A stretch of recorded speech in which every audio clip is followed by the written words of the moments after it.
La celda de la mano.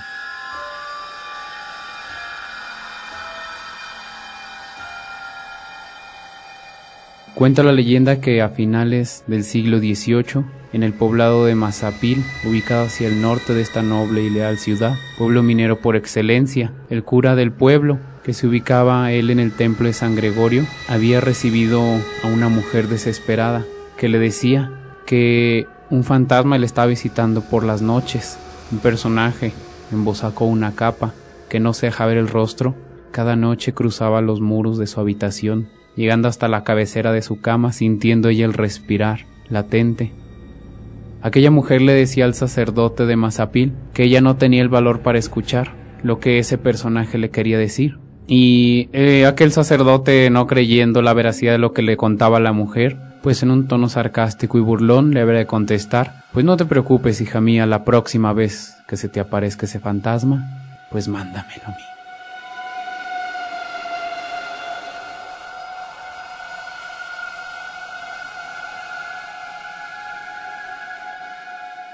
Aquella mujer se retiraba diciendo: está bien, padre, yo le daré su recado a aquel fantasma.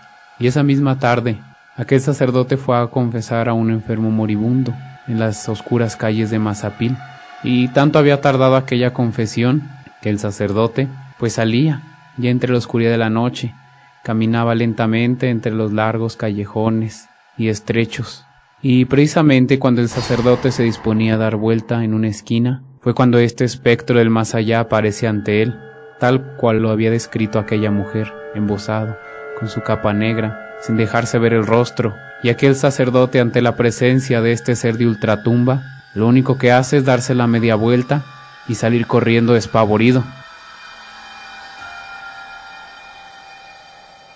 Al día siguiente, como de costumbre, temprano por la mañana, estaba aquel sacerdote en el templo de San Gregorio, ahí en Mazapil, en su confesionario, cuando recibe esta misma mujer desesperada, quien le dice: padre, ayer por la noche el fantasma se presentó ante mí, y antes de que me dijera palabra alguna, yo le dije que lo fuera a ver usted, que cualquier asunto que tuviera, lo tratara con usted, y desapareció.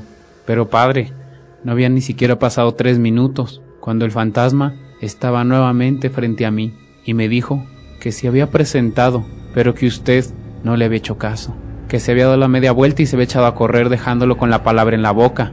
Aquella mujer le preguntaba muy extrañada: ¿es cierto eso, padre?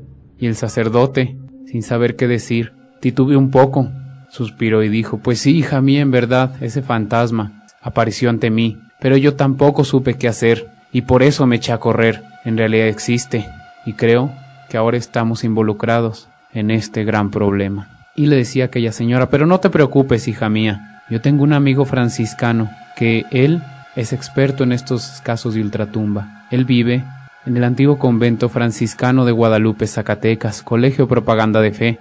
Fray José Calahorra se llama. Le escribí una carta y él seguramente sabrá qué hacer. Por lo pronto puedes ir con Dios, hija mía.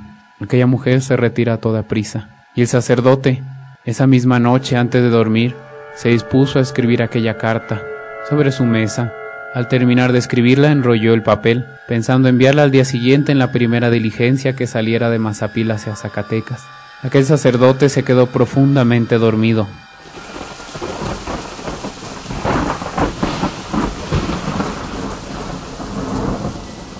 Pero esa misma noche, en el convento de Guadalupe, se había desatado una gran tormenta. Llovía cántaros, relámpagos, centellas, rayos y truenos, y cada uno de los frailes caminaba encapuchado, cabizbajo. Cada uno de ellos se retiraba a sus celdas. Entre los oscuros pasillos del convento solo se veía las sombras de uno a uno marchando. Y ahí mismo, en otro cuarto pequeño y oscuro, en su celda se encontraba Fray José Calahorra. Él tenía una mesa de madera. Sobre la mesa tenía una vela que iluminaba toda la habitación, y sobre la misma mesa un cráneo que representa la resignación y contemplación a la muerte. Estaba él ante la presencia de 2 novicios, preparando sus sermones para la misa del día siguiente.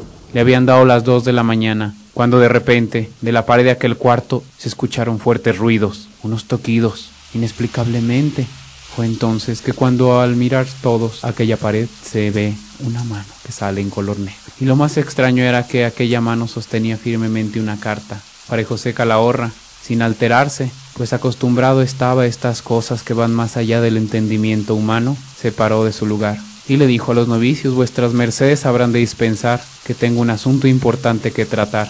Aquellos dos novicios, impactados ante lo sucedido, salieron de la celda. Fray José Calahorra se acercó, tomó la carta, se dispuso a abrirla y al leerla se dio cuenta de que era asunto importante. Inmediatamente presto a escribir la contestación. Al terminar, enrolló aquel papel, lo entregó a aquella mano. Se escucharon otros fuertes ruidos y la mano desapareció.